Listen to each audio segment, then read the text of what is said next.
Բարև ձեզ, ես Լիլիանա Ստեփանյանն եմ, այսօր ես ձեզ կներկայացնեմ իմ գիրքը։ Իմ գրքի անունը կախարդական գրադարանը, ինձ առաջարկել է իմ հայրիկը։ Ուզում եմ ասեմ, որ սա շատ հետաքրքիր գիրք է։ Դրա մեջ ճամփորդում են Անին և Դավիթը։ Նրանք ճամփորդում են կախարդական գրադարանը, որտեղ տեսնում են շատ լիքը հեքիաթների հերոսներ և շատ սիրուն վայրեր։ Գրքի հերոսուհին քեզ նման է։ Հերոսուհին մի բանով նման է, որ ես շատ եմ սիրում ճամփորդել, ինքն էլ է շատ սիրում ճամփորդել։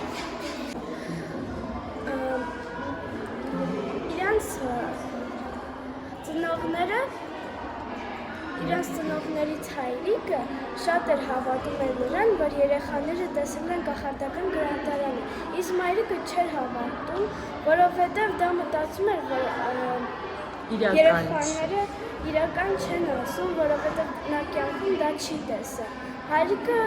գրում էր հեքիաթներ, աշխատում էր դպրոցում, որտեղ տալիս էր մայրենի դասը, իսկ մայրիկը աշխատում էր նույն դպրոցում, բայց նա աշխատում էր մաթեմատիկայի դասատու։ Ես շատ եմ սիրել այս գիրքը, որովհետև նա շատ հետաքրքիր էր և ճամփորդության մասին էր։ Իսկ ընկերներիդ խորհուրդ կտաս, որ կարդան։ Ինչու՞։ Որովհետև նրանք նույնպես սիրում են ճամփորդությունը և իմ կարծիքով նրանք շատ կսիրեն այս գիրքը։